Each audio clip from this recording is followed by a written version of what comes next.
no numbers, there's no pictures, there's no videos, there's no gameplay. I don't like it.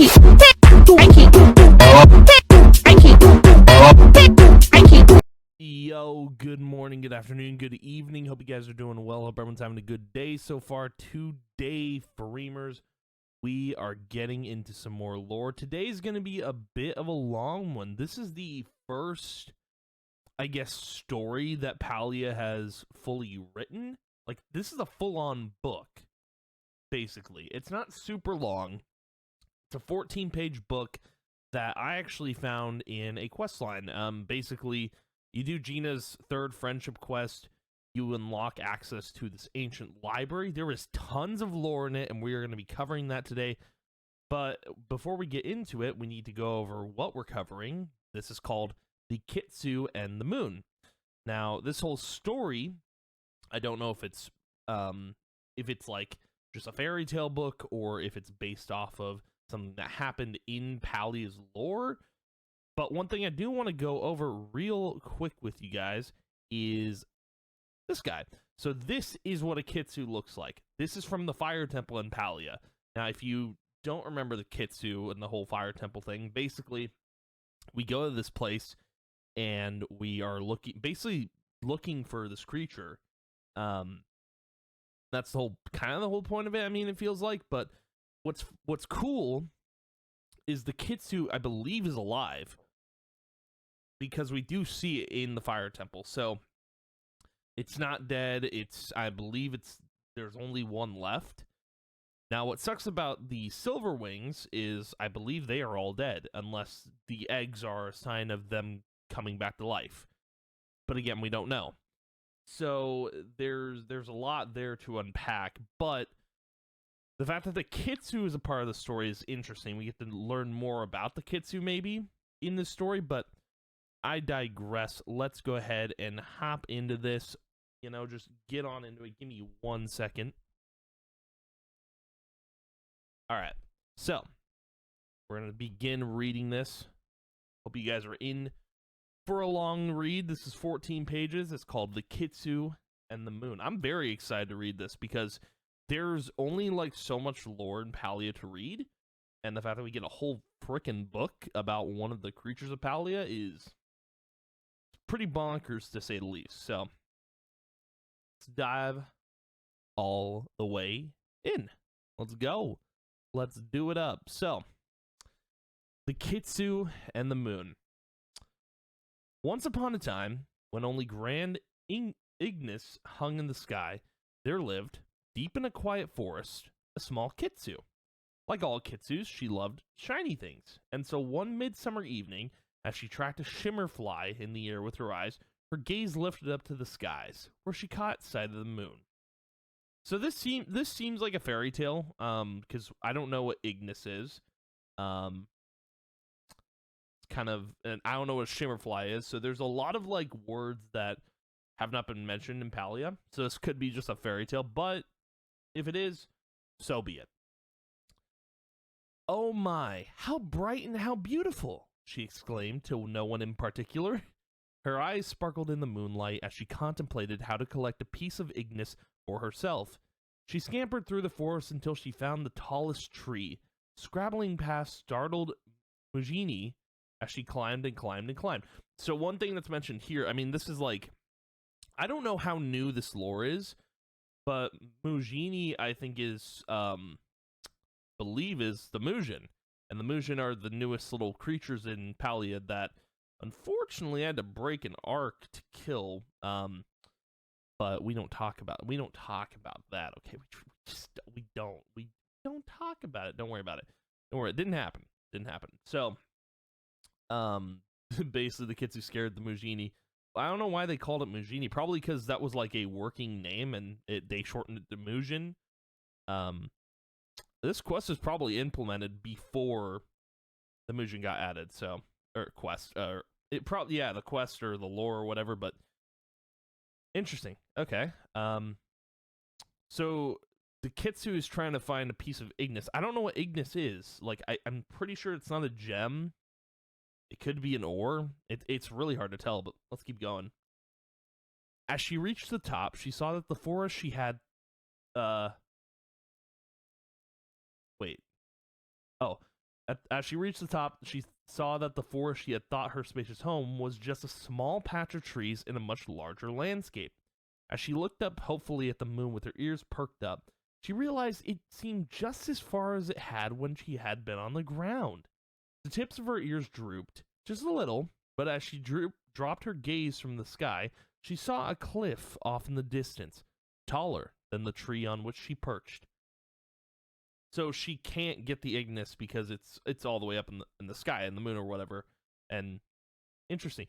It's what's wild is, like, the Kitsuu is like, it's this animal, right? We don't know much about it. It's like a two-tailed fox, basically, if we were to compare it to something. But we're seeing in this story that the Kitsuu has feelings, has its own emotions. Dude, I'm hoping they expand more on, like, the Kitsuu and the Silver Wings, but we'll have to wait and see. There's just, like, there's this lore we've got here, and it's all we got so far, but keep going. And so off she went, scampering down the tree and over toward the cliff in the distance. As she got closer and closer, she realized just how big a task she had ahead of her. The cliff rose higher and higher until at last she was at its base, looking up at an incline that seemed to reach all the way to the very same moon she wanted to catch. The Kitsuu puffed up her chest and started on her climb. Onward and onward she ran, upward and upward she climbed, and yet further and further the moon seemed to be. As she got close to the edge of the cliff, the Kitsuu flopped down in exhaustion and bewilderment, for she was no closer to the moon than she was a cliff's height ago. So the Ignis, I don't know what it is. Right? I mean, if we were to look up, I can look it up right now, but I guarantee we're not going to find anything, so I'm not going to Google. But we can assume that it's something that the Kitsuu is probably never going to get. Like, it's just like, it's a thing that's out of reach. It's probably a star in the sky, or if anything. Like, it's something that she thinks she can get, but she can't. So, hard to tell, but let's continue. Drained of all her energy, the Kitsuu slept for a while, and when she woke from her well-earned slumber, it was light out, and the moon, while still beautiful, was not the only light illuminating the landscape. And there was so much to see! The little Kitsuu had not realized how vast the world was, and how much there was in it. As she scurried along the cliffside, the mossy side she had climbed gave way to a darker, sharper edge. She slowed to a careful crawl, and peering over the edge, she saw that the cliffs here ended by plunging into a soft bed of sand, punctuated by the occasional rock formations.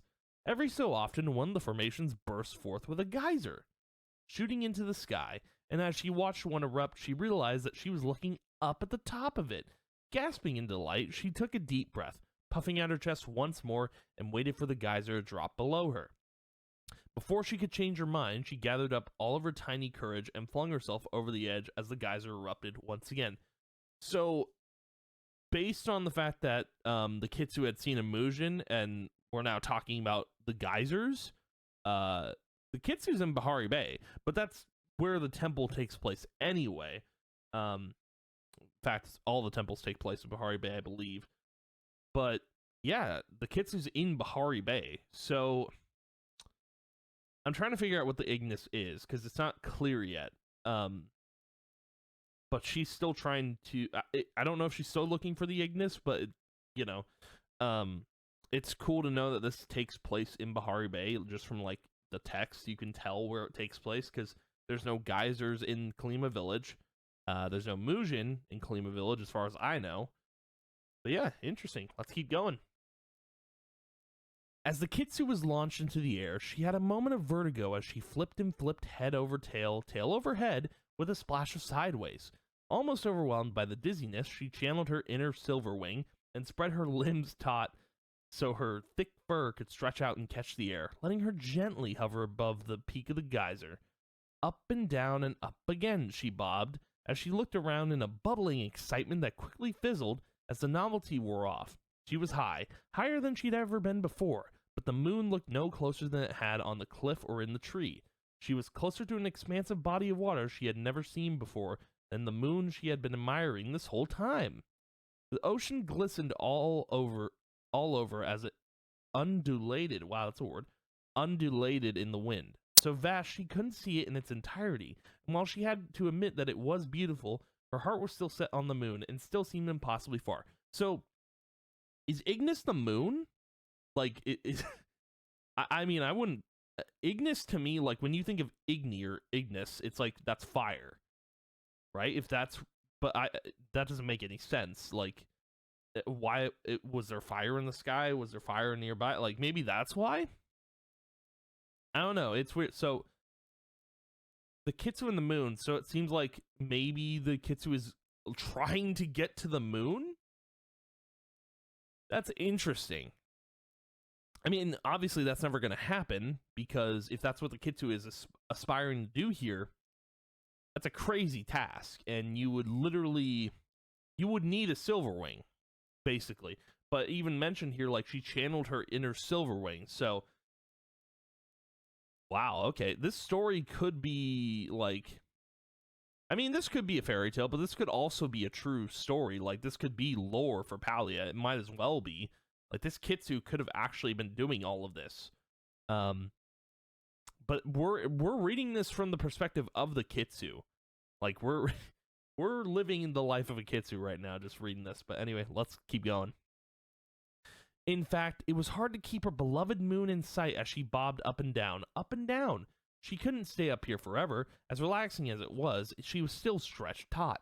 As she contemplated her next move, she saw a mountain whose peaks disappeared into the clouds.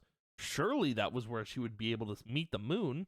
So she pondered and plotted, and the next time the geyser shot her into the air, she aimed herself at the mountain, stretching her paws as far as they would go, and then stretched just a bit farther than that, and glided as best she could towards the nearest geyser.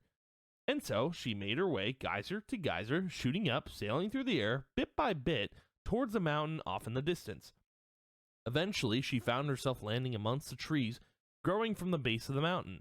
Puffing up her chest one last time, the fur on her chest rippling with energy, she began to climb once more. So she's determined to get to the moon. She just wants to meet the moon. That's kind of wild, though.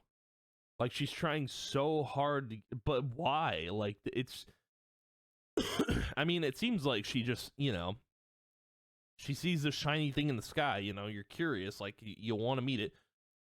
But I'm imagining how this is going to end is it'll be morning and the moon will be gone. That's what I'm thinking, but I don't know. We're only halfway through, so we got a bit of a story to go here, but let's keep going. She scampered across the ground. She scurried up trees. She climbed small cliffs. She glided through the air until one day, as the sun was setting, she broke through the last of the trees and found nothing else above her. As the last of the wash of pinks and oranges faded from the sky and the moon brightened above her, she knew she had made it. She had reached the top. So, okay. So clearly, I didn't know what time it was. I thought it was still nighttime, but clearly, like, it was still sunny out when she was riding these geysers, and she was basically waiting for the moon to come back. That's interesting. Okay, let's keep going. Her ears twitched as she looked up triumphantly to greet the moon, and yet it was just as far as it was before the mountain, the geyser, the cliff, the tree. It looked the same as when she had first laid eyes on it. She looked around desperately for something, somewhere, even higher than where she was now, but there was nothing to be found. There was nowhere higher she could explore. The Kitsuu deflated in defeat. So yeah, I mean, you're never gonna reach the moon unless you have a way of flying to it. But even then, it's still really far away. Like, you're not gonna make it to the moon, But anyway, let's keep going. Crestfallen, she returned home to her forest, her head hanging low, ears drooping heavily, tail dragging in the moss. Night after day after night, she aimlessly wandered around and around and around until one night, when she stumbled into a small clearing, startled, she looked up and saw the moon, as distant as ever. In despair, she collapsed into a puddle of fur on the ground and began to cry. She begged for someone, for anyone, to help her reach the moon. That's sad, man. I mean, the Kitsuu doesn't really know too much about what the moon is. Like, not like she clearly knows that it's called the moon, right? Or maybe she doesn't. Maybe she doesn't. Maybe she just thinks it's a ball of light and she wants to go see it. I'm wondering if this is the same Kitsuu from the Fire Temple. I mean, it could be because we don't know of any other Kitsus, right? So this could be that Kitsuu, and I'm wondering if we're gonna get its name or her name. It'd be really cool. But yeah, let's keep going. We got 4 more pages. I have climbed the tallest tree, she explained. I have scaled the tallest cliff, she shouted. I have ridden the tallest geysers, she wailed. I have conquered the tallest mountain, she howled. I just want to be friends, she whimpered, exhausted. That's sad, man. She just wants to be friends with the moon. She just wants to be friends with the moon. That's it, man. There's not a lot of, like, lore to this, like, that's groundbreaking. Except just this is lore on the Kitsuu, basically, if it's actually true. Okay, let's keep going. She rested her weary head in her paws, and let her tears form tiny rivers down her face, across her toes, and into the ground, where they began to form a pool. Her pleas echoed far and wide, eventually reaching the 3 ancients. The phoenix, preoccupied with saving her noisy, wayward people, did not hear her appeals. The chimera, his far and quiet solitude broken, turned to face away from the chittering noise and watched instead the technological marvels his inventive and clever people had begun to develop. But the dragon, still in its youth and without its own people, could remember what it was like to yearn, as its own nebulous yearning had brought it into being not so many years ago. But that is a story for another day. So, a couple things here. The phoenix and the dragon I do know pretty well. I know they're pretty important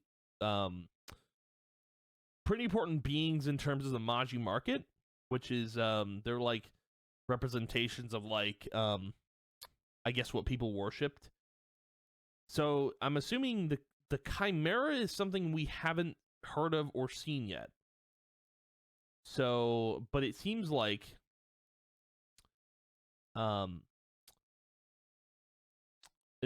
dragon is more sympathetic to the Kitsu's cause, right?